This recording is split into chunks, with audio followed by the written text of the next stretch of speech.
নমস্কাৰ চাই আছে newsne7 ষ্টুডিঅ'ত মই পবিত্ৰ মেছ এই মুহূৰ্তত লৈ আহিছোঁ এক ব্ৰেকিং নিউজ আৰক্ষীক থাপ্পৰ মাৰিছোঁ মই এনেকুৱা এজন নেতা মই আৰক্ষীক থাপ্পৰ মাৰিও পাইছোঁ কোনো ধৰণৰ অনুমতি নোলোৱাকৈ প্ৰতিবাদ কৰিবলৈ যোৱাৰ পাছতে এজন নেতাক বৰ্তমান সময়ত গ্ৰেপ্তাৰ কৰা হৈছে যদি আপুনি সংগঠনৰ নেতা হয় যদি আপুনি কোনো দলৰ নেতা হয় তেতিয়া হলে এনেকুৱা ধৰণৰ দমভালিবোৰ মাৰিবলৈ এৰি দিয়ক এটা দমভালি আৰু তাৰ পাছতেই এৰেষ্ট এজন এছপিক ধমক দিয়াৰ পাছতেই এৰেষ্ট হৈছে এজন নেতা ৰাজনৈতিক নেতা বৰ্তমান সময়ত গ্ৰেপ্তাৰ কৰা হৈছে তেখেতক আটক কৰা হৈছে এইটো কাৰণে তেখেতে মন্তব্য কৰিছিল তেখেতে এখন প্ৰতিবাদী সভা আৰম্ভ কৰিছিল এই প্ৰতিবাদী কাৰ্যসূচী কোনো ধৰণৰ প্ৰশাসনৰ পৰা অনুমতি লোৱা নাছিল কিন্তু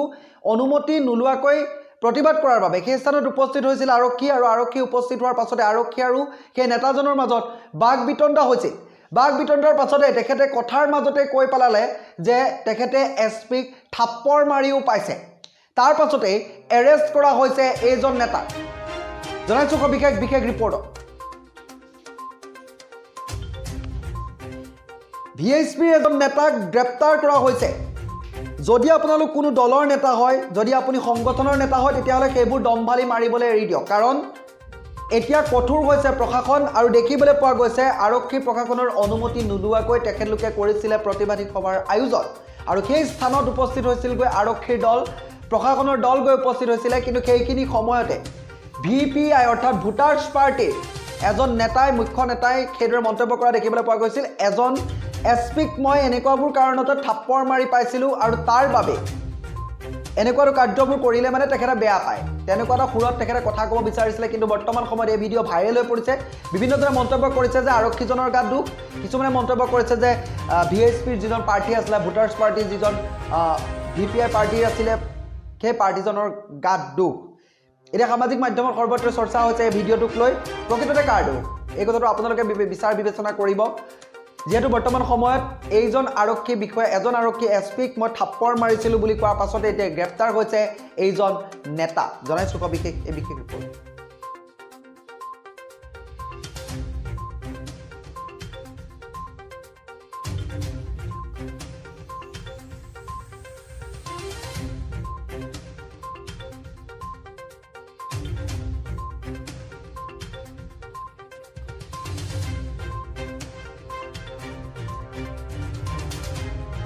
মই যদি কম মোৰ ডিউটি আপুনি অবষ্ট্ৰাকচন নকৰিব মই যদি কম তেতিয়া কি হ'ব মই আপোনাক এৰেষ্ট কৰিব আপুনি মোক এৰেষ্ট কৰিব নোৱাৰে বুজিলে কথা ইমানে আপুনি মোৰ লগত কি চ্যালেঞ্জ কৰিছে পাব্লিকে নোৱাৰা কাম একো নাই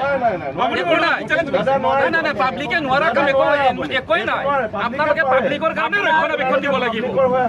এনেকুৱা কণ্ডিশ্যনত হয় স্যাৰ আমি দল সংগঠন স্যাৰ আমি যাম স্যাৰ আপোনাৰ ৰেছপন্স কৰিম আমি যাম কাৰণ আপুনি একবাৰ চিনি ল'ব মই এনেকুৱা কাৰবাৰতে এছপি ৰাজেন সিঙক দুই থাপ্পৰ মাৰা মানুহ আপুনি এইবিলাক ল্যাং ল্যাংগুৱেজ নহয় এইটো কৰা নাই আপুনি ৰাজেন সিঙক টকৰ মাৰিব মোক কৰিব নেকি আপোনাক কোৱা নাই আপোনাক ৰেছপন্স কৰিছোঁ আপোনাৰ ৰেছপন্স আই ৰেছপন্স কৰিছোঁ আপোনাৰ ৰেছপন্স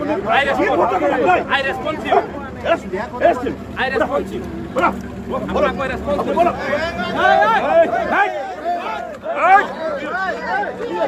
ৰ'ব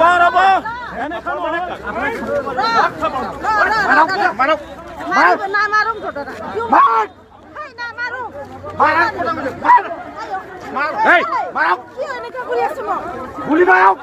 মই মাৰিব কোৱা নাই না আট খাইছো হে মাৰছে গুলি মাৰক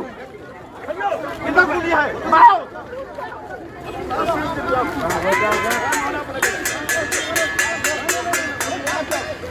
আপুনি ৰাজেন সিঙক টকা মাৰিম বুলি কৈছে বুজি আৰু কি কোৱা নাই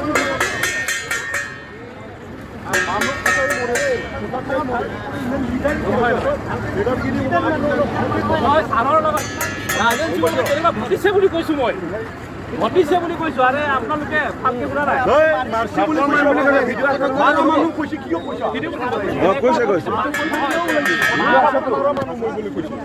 মাৰাৰ ঘটনা আপুনি একবাৰ চিনি ল'ব আৰু এইজন হৈছে ভোটাৰ্ছ পাৰ্টি ইণ্টাৰনেশ্যনেলৰ ৰাজ্যিক সভাপতি ললিত পেগু এওঁ প্ৰশাসনৰ অনুমতি নোলোৱাকৈ প্ৰতিবাদ কৰিছিল আৰু তাৰ পিছতে আৰক্ষীৰ সৈতে বাকযুদ্ধ হৈছিল আৰু তেতিয়াই